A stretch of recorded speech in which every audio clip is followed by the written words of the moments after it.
Mesmo assentados, vamos abrir o texto sagrado em Marcos, capítulo 12.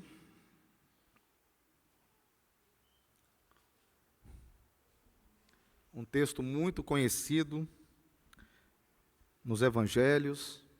Tenho certeza que provavelmente todos que estão presentes nesta noite já leram ou já ouviram alguma mensagem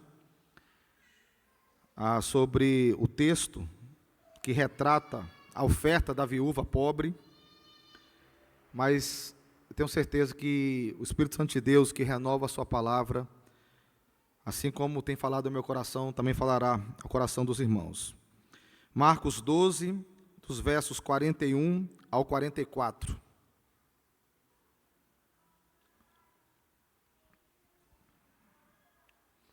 Eu vou fazer a leitura e gostaria que os irmãos acompanhassem atentamente. Sentado diante da caixa de ofertas, Jesus observava como o povo lançava ali o dinheiro.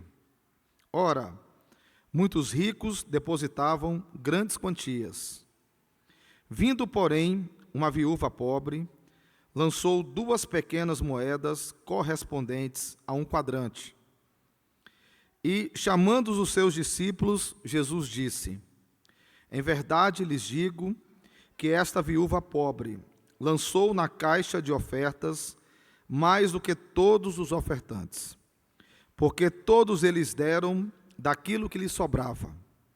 Ela, porém, da sua pobreza, deu tudo o que possuía, todo o seu sustento. Curva a sua fronte neste momento. Curva a sua cabeça, peça para que o Espírito Santo de Deus possa levar cativo a sua mente, o seu coração. Esse é um momento muito especial. As igrejas reformadas entendem que o púlpito deve ficar no centro da igreja, exatamente porque a palavra é que dirige, que é o centro, que direciona as nossas vidas. É um momento que nós temos a convicção de quando, independente de quem seja, sobe neste púlpito e prega fielmente a palavra, é Deus que fala aos nossos corações. Então, curva a sua fronte, peça para que Deus possa confrontar a sua vida, falar ao seu coração, trazer reflexões importantes para que você possa cada dia mais viver para a sua honra e para a sua glória. Vamos orar por alguns instantes?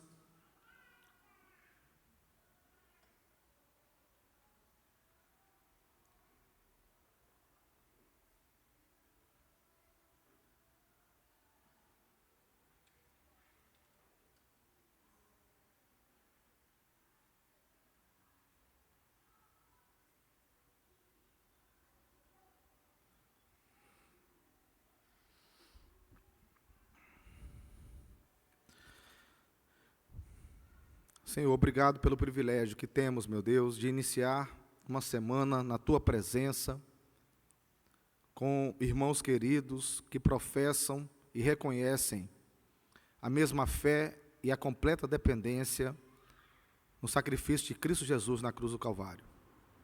Queremos te pedir, meu Deus, que neste momento queremos ter a reflexão da Tua Santa Palavra, que o Senhor possa ter misericórdia das nossas vidas, que o Senhor possa falar primeiramente ao meu coração e continuar falando, e também ao coração dos meus queridos irmãos. Faça com que, Senhor, nesta noite possamos ter a convicção de que escutamos a Tua voz e que precisamos, a partir dela, corrigir, confrontar, nos autoavaliar, para que a cada dia as nossas vidas representem um sacrifício vivo diante da Tua palavra, diante de Ti, e que possa também representar ao mundo a luz e o sabor deste mundo. Tem misericórdia de nós. Não deixe, Senhor, que preocupações, que indiferenças, que pecados, que qualquer outra falta de concentração possa roubar aquilo que o Senhor quer tratar conosco nesta noite. Fala aos nossos corações. Nós precisamos, desejamos ouvir a Tua voz. É assim que nós te oramos em Cristo Jesus. Amém. Irmãos, como eu falei, esse é um texto muito conhecido da palavra de Deus. E por isso é importante, antes de entendermos alguns princípios fundamentais da vida cristã, olharmos e percebermos sobre aquilo que o texto não trata. É muito importante isso. Eu já ouvi diversas pregações nesse texto, e a gente costuma ver grandes equívocos em textos muito conhecidos, alguns desvios completos daquilo que o texto sagrado estava abordando. Então, antes de entrarmos naquilo do que o texto trata, é importante observarmos e olharmos para daquilo que ele não trata. Primeiro aspecto que esse texto não trata, não é um texto que está relacionado à questão de dízimos e ofertas. Não é um texto que está relacionado à quantia daquilo que se dá nos aspectos do nosso exercício, dos nossos deveres e até mesmo da nossa adoração diante de Deus. O contexto não é tratar o foco de Marcos, do Evangelho segundo Marcos, não é tratar sobre assuntos de dízimos e ofertas. Segunda coisa do que o texto não trata, ele não trata sobre uma romantização da pobreza. Ele não trata sobre a necessidade, ou quanto mais eu me desfaço de bens materiais, mais eu me aproximo de Deus, mais perto eu estou de Deus, mais o meu coração se inclina a Deus. Não, não, não. O texto não trata absolutamente nada sobre o aspecto romântico da pobreza, ou se desfazer dos aspectos materiais ou de bens materiais, para que eu possa ter um coração mais voltado a Deus. O texto não trata sobre esse assunto. O terceiro aspecto de que esse texto não trata, esse texto, ele também não trata sobre a penalização de quem é rico, ou de quem dá muito, ou de quem oferta muito.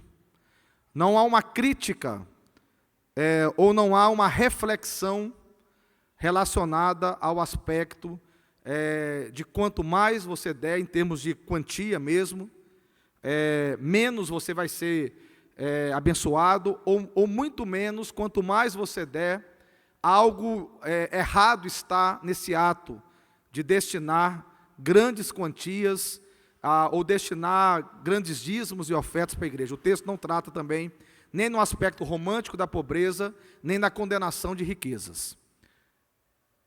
Feito esta introdução, colocando os pingos nos is, estabelecendo os nossos parâmetros daquilo do que o texto não trata, vamos observar agora, gente, a profundidade, a riqueza, a graça que esse texto tem na minha vida e na sua vida. Especialmente a contemporaneidade. O quanto esse texto, ele parece que, mesmo tendo sido escrito há mais de 2000 anos atrás, ele é extremamente oportuno para a igreja, para famílias, para os cidadãos. Ele é extremamente oportuno para a minha vida e para a sua vida. Primeira coisa que nos chama a atenção é que, sentado diante da caixa de ofertas, Jesus observava. Já te chamou a atenção sobre isso? Já te chamou a atenção que o Rei dos Reis, o Senhor dos Senhores, o Criador dos céus e da terra, o Verbo que se fez carne e habitou entre nós, e que estava no ápice do seu ministério, pregando sobre o reino de Deus, clamando o povo para que arrependesse, e aquele que não assim fizesse, não teria parte com ele, não teria parte com seu Pai. Jesus estava observando. Será que Jesus não tinha mais o que fazer, irmãos, do que ir sentar numa sinagoga e ficar observando quem e o quanto cada pessoa vinha e depositava no gasofilácio? Será que Jesus não tinha coisas mais importantes ou mais nobres para fazer, e ainda trazendo todos os 12 discípulos, todos eles com ele? E diz aqui que Jesus sentou diante da caixa de oferta e ficou observando. E aqui vem a primeira grande aplicação e a grande reflexão sobre o que o texto trata. O texto trata que nada, absolutamente nada, nenhum pequeno detalhe foge dos olhos de Cristo Jesus. As nossas vidas, tudo o que nós pensamos, tudo o que nós fazemos, tudo o que nós falamos, os nossos relacionamentos, as nossas atividades ordinárias, humanas, as nossas atividades eclesiásticas, absolutamente nada foge dos olhos de Cristo. E isso deve nos deixar extremamente atentos, reflexivos sobre as nossas próprias vidas, sobre como nós andamos. Se Jesus, que veio a esta terra para salvar a humanidade, através do sacrifício puro, suficiente e eficiente na cruz do Calvário, estava diante de um banco, observando as atitudes de quem destinava algum tipo de valor naquele gasofilácio. Esse texto está nos trazendo uma grande e profunda reflexão, de que mesmo que venhamos a descer no mais profundo abismo, ou mesmo que venhamos a nos esconder em qualquer, ou mais importante, ou mais seguro esconderijo que há na terra, mesmo assim, não podemos fugir dos olhos de Cristo. Mas o texto, ele continua dizendo, Jesus observava como o povo lançava ali o dinheiro. Ora, muitos ricos depositavam grandes quantias. Isso é o evangelista Marcos falando, narrando as atitudes de Cristo Jesus naquele momento, e eles observavam que muitos ricos destinavam muitas quantias. Vindo, porém, uma viúva pobre, lançou 2 pequenas moedas correspondentes a 1 quadrante. E chamando os seus discípulos, Jesus disse, segundo grande aspecto do que o texto trata, Jesus não somente observava esse ato talvez desprezível, insignificante, sem nenhum tipo de redundância no seu ministério, ou pelo aquilo que ele veio fazer aqui na terra, mas não somente ele observou atentamente, mas ele aplicou. Diz aqui que ele chamou os seus discípulos e passou a ensiná-los, falou a eles a respeito daquilo que estava acontecendo. É o segundo aspecto profundo desse maravilhoso texto e desse pequeno texto, dessa pequena história. Jesus, o nosso Senhor, o Deus soberano, aquele que estava onde nada havia e tudo se fez por Ele e para Ele. Esse Jesus, nós não podemos escapar dos seus olhos, e também, todos os momentos, Ele fala aos nossos corações. Todos os momentos daqueles que são chamados seus discípulos, daqueles que foram escolhidos e que representam o valor de cada gota derramada na cruz do Calvário, nós somos diariamente, com as menores ou maiores circunstâncias daquilo que acontece em nossas vidas, nós somos chamados pelo próprio Mestre para ouvir a sua voz. Esse texto, ele trata sobre disciplina. Esse texto, ele trata sobre ensino. Esse texto, ele trata sobre representatividade da própria pessoa de Cristo. De forma prática, para que possamos aplicar esse segundo ponto. Irmãos, se você não tem escutado a voz de Cristo, se você não tem tido a percepção clara de que Cristo fala ao seu coração através da palavra dele, se você não tem buscado ouvir a sua voz através da sua palavra, você tem algo extremamente perigoso e errado com a sua vida, com a minha vida. Nós precisamos olhar para esse texto e, entendendo que tudo Cristo vê e observa, precisamos ter também o entendimento de que se somos seus discípulos, Ele certamente, em todos os pequenos detalhes, Ele vai nos chamar e falar através deles aos nossos corações.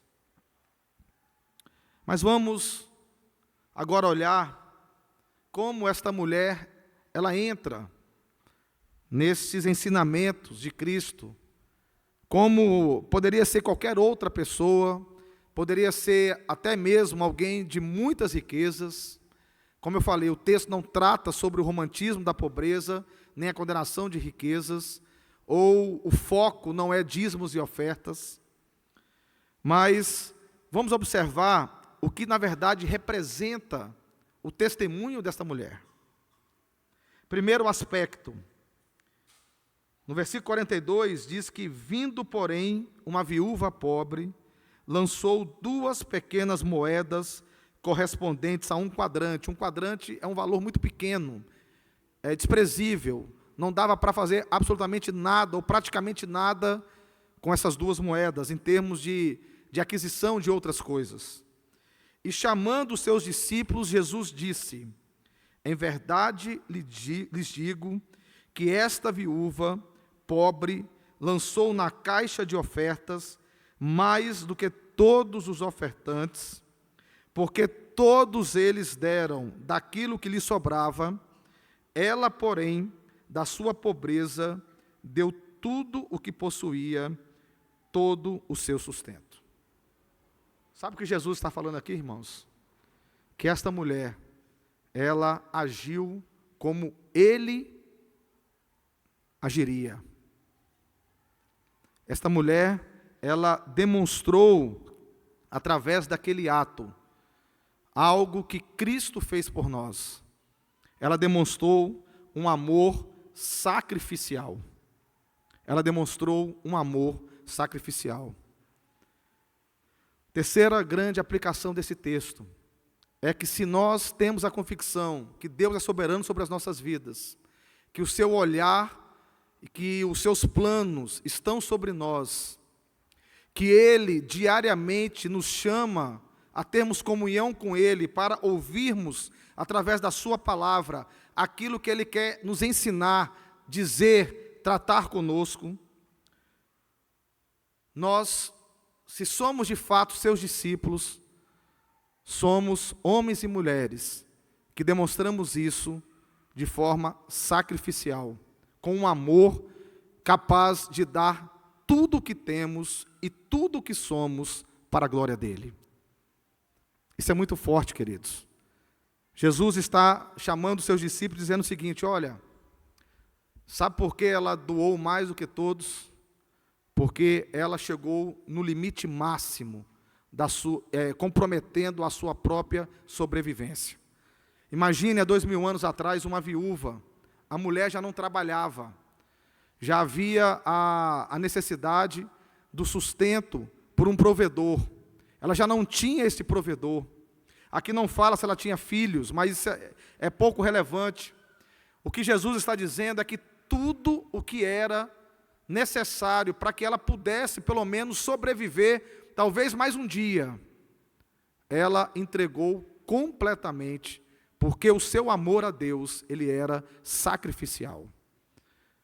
Irmãos, quantas vezes nós, ao passarmos por circunstâncias difíceis na nossa vida, isso nos faz ter o amor a Deus, ou a pessoa de Cristo, ou aquilo que Ele fez por nós na cruz do Calvário, se esfriar. se afastar, ser condicionado, ser algo que representa uma mera troca e não uma entrega completa, um sacrifício completo, não algo que nos leva de fato a ser um amor sacrificial, um amor onde, como Cristo fez na cruz do Calvário, Ele desceu do seu reino, Ele que estava assentado à destra do Pai, Ele se humilhou, se fez carne, e Ele veio a este mundo, e diz lá Isaías capítulo 55, que Ele sofreu, Ele foi esmagado, Ele foi ferido, e todo o pecado que estava, e as consequências e a culpa do meu e do seu pecado, foi lançado sobre Ele, e diz a palavra de Deus que Ele desceu ao inferno, Ele desceu ao Hades, Ele desceu ao pior dos lugares, porque Ele se sacrificou por nós. E não por aquilo que nós fizemos, porque aquilo que levou Cristo a fazer esse sacrifício por nós, foi simplesmente amor. Nada que venhamos a fazer, para bem ou para mal, pode mudar o amor quando ele é sacrificial. Precisamos entender isso com muita clareza nos nossos corações. Nós temos muitas vezes demonstrado amor a Deus quando as coisas vão bem, quando tudo está na perfeita ordem daquilo que eu julgo e avalio, na minha avaliação humana, nas minhas relações familiares, nas minhas condições financeiras, naquilo que eu tenho ou no status social que eu tenho. O que Cristo está nos ensinando aqui, que o amor verdadeiro é aquele que lança e entrega tudo o que temos e o que somos para a honra e glória dele. Mas ela, através deste amor, ela demonstrou um segundo princípio de ser discípulo, de estar ligado ou imitar a Cristo, que foi a sua fé completamente dependente de Deus. Como eu falei, ao entregar tudo aquilo que ela possuía, ela estava naquele momento dizendo o seguinte: Senhor, a partir de agora, eu não sei mais como vou sobreviver, eu creio que o Senhor fará algo por mim, e eu estou neste momento sendo completamente dependente de Ti. E muitas vezes, irmãos, Deus nos ensina com muita dor. Muitas vezes Deus nos tira coisas valiosas. Muitas vezes Deus nos chama a ensinar como chamou os seus discípulos, de uma forma que machuca, que disciplina, que dói, porque Ele quer nos ensinar a sermos completamente dependentes dEle. A fé, ela deve ser uma fé que ela não se pauta por circunstâncias. Nós cantamos um corinho assim. Ela não se pauta por condicionantes. É uma fé onde nós depositamos em Cristo toda a razão do nosso existir, toda a nossa essência e tudo aquilo que somos e temos completamente na pessoa de Cristo. Meu irmão, a sua igreja não vai bem? Qual é o amor sacrificial? Qual foi o limite que você chegou para ser um instrumento de Deus, para transformar as circunstâncias da vida eclesiástica? A igreja não vai bem? Onde você tem depositado a sua fé? Na sua avaliação humana, eclesiástica, teológica, ou ela é completamente dependente da soberania, da graça e misericórdia de Deus, onde eu entrego tudo que eu tenho, todos os meus dons e talentos, tudo que eu sou para a glória de Deus, e tenho a convicção que ao depositar para a glória de Deus, e através da sua graça e misericórdia, Deus transformará através da minha vida o quadro da minha igreja. A sua família não vai bem? O seu casamento não vai bem? Qual é o amor sacrificial que você tem feito, se entregado a ponto de sacrificar tudo que você tem para lutar pela sua família? Onde você tem depositado a sua fé? A sua fé é depositada nas circunstâncias da sua relação com o seu cônjuge ou com seus filhos, ou é uma fé depositada na graça, na misericórdia e no poder transformador da boa, perfeita e agradável vontade de Deus na sua vida e na vida da sua família? A sua circunstância econômica não vai bem, o seu trabalho não vai bem, a sua condição profissional não vai bem. Como você tem se sacrificado para a glória de Deus, um amor entregado, tudo que você tem, tudo que você é, para que Deus possa ter misericórdia daquele quadro? Onde você tem depositado a fé para que essa circunstância mude? Na sua capacidade intelectual, na sua capacidade de estudar, aprender e crescer? Ou a sua fé tem sido depositada na boa, perfeita e agradável vontade de Deus? De fato, você tem a convicção que todas as coisas cooperam para o bem daqueles que amam a Deus, inclusive aquelas que doem, que mexem e que nos balançam na peregrinação desta vida? Para encerrar, irmãos, nós não temos outra opção. Se temos a convicção que Cristo é o Senhor das nossas vidas, se nós temos a convicção que os seus olhos estão atentos e observando tudo o que somos, tudo o que fazemos, pensamos e como nos relacionamos, se nós temos a convicção que Cristo fala conosco nas pequenas e grandes coisas desta vida, e que através desta palavra, a fonte de onde eu devo diariamente buscá-lo, buscar os seus ensinamentos, buscar sobre a sua pessoa, buscar sobre a sua graça, a sua misericórdia, o seu amor, aprender dele para viver para a glória dele. Nós precisamos, na nossa igreja, na nossa família, no nosso trabalho, onde quer que estejamos, entregar tudo para a glória de Deus, amor sacrificial. Nós precisamos pedir a Deus que nos dê uma fé que seja completamente dependente dEle, e não das circunstâncias das nossas vidas, não da minha capacidade financeira, não do meu status social, não das circunstâncias que eu avalio humanamente falando, quer seja na igreja, na minha casa, ou no dia a dia, na minha vida profissional. Sabe por quê? Porque esta mulher, observada pelo próprio Cristo, ela é um tipo de Cristo. Tipo de Cristo, na teologia nós falamos pessoas que claramente demonstravam atributos da pessoa de Cristo. Representavam através daquelas ações, daqueles atributos, aquilo que era inerente à pessoa de Cristo. Através do amor sacrificial, através da fé completamente dependente. Esta é uma pessoa que imita Cristo. E isto não traz a ela nenhum tipo de mérito. Pelo contrário, isso demonstra que ela é absolutamente nada e completamente dependente de Cristo. Assim também deve ser as nossas vidas.